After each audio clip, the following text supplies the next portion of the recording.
നമ്മൾ ഗ്ലോബൽ വില്ലേജിൽ പോണതിൻ്റെ പ്രധാന ഉദ്ദേശം അവിടുന്ന് ഫുഡ് കഴിക്കാനാണ്. ഇത്തവണയും സോഷ്യൽ മീഡിയയിൽ വൈറലായിട്ടുണ്ടായ കുറേ ഫുഡ് ഐറ്റംസ് ഉണ്ടായിരുന്നു. ആദ്യം കഴിച്ചത് ഒട്ടും പ്രതീക്ഷയില്ലായിരുന്ന മാംഗോ സ്റ്റിക്കി റൈസാണ്. പക്ഷേ സംഭവം കൊള്ളായിരുന്നു. പിന്നെ പോയത് ഫിയസ്റ്റ സ്ട്രീറ്റിലേക്കാണ്.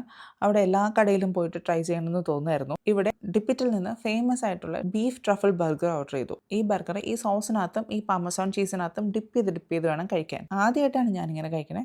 സംഭവം അടിപൊളിയായിരുന്നു. പിന്നെ നമ്മുടെ ഷവർമയുടെ ചേട്ടനായ ചിക്കൻ തന്തൂരി ഓർഡർ ചെയ്തു. ഇതൊരു ടർക്കിഷ് ഡിഷാണ്. ഇത് ഭയങ്കര സോസി ആയിട്ടും ഓവർ പ്രൈസ്ഡ് ആയിട്ടും തോന്നി. പിന്നെ എല്ലാ വർഷവും മുടങ്ങാണ്ട് കഴിക്കണ തായ്ലൻഡിലെ മാങ്ങയൊക്കെ കഴിച്ച് നടന്നപ്പോഴാണ് ബീലബാങ് കണ്ടത്. ഷാർജയിൽ ഈ ഈജിപ്ഷ്യൻ ഡെസേർട്ട് കഴിക്കാൻ എന്തൊരു ക്യൂ ആണ്. എന്താണ് ഇത്ര സംഭവം എന്നൊന്നും അറിയണമല്ലോ എന്നോർത്ത് ട്രൈ ചെയ്തതാണ്. സംഭവം അടിപൊളി. പിന്നെ പോയത് ക്രോഫി എന്ന് പറയുന്ന ഷോപ്പിലേക്ക്. നല്ല ചൂടുള്ള ക്രോസറിൻ്റെ ഉള്ളിൽ പല പല സോസൊക്കെ ഒഴിച്ച് ഐസ്ക്രീം വെച്ചിട്ട് തരുന്ന ഒരു dish.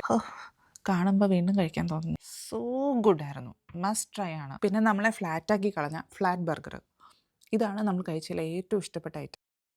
Number one burger in the world. Must try. പിന്നെ ബോസ്നിയയിൽ നിന്ന് കൊണ്ടുവന്ന ബോസ്നിയൻ കബാബ്. ഗ്ലോബൽ വില്ലേജിൽ ആദ്യമായിട്ട് ഒരു കൗണ്ടർ ഇട്ട് തുടങ്ങിയതാണ്. ഇന്ന് എവിടെ തിരിഞ്ഞാലും ഇവരുടെ കൗണ്ടർ കാണാം. ഇവരെ പറ്റി പറയേണ്ട കാര്യമില്ലല്ലോ. അവസാനം തായ്ലൻഡ് പവലിയനിലെ തായ് കോർണറിൽ പോയിട്ട് അവരുടെ special strawberry mango ice cream order ചെയ്തു. നമുക്ക് ആക്ച്വലി ഒട്ടും കഴിക്കാൻ വയ്യായിരുന്നെങ്കിലും ഈ ഐസ്ക്രീം ഭയങ്കര റിഫ്രഷിംഗ് ആയിരുന്നു.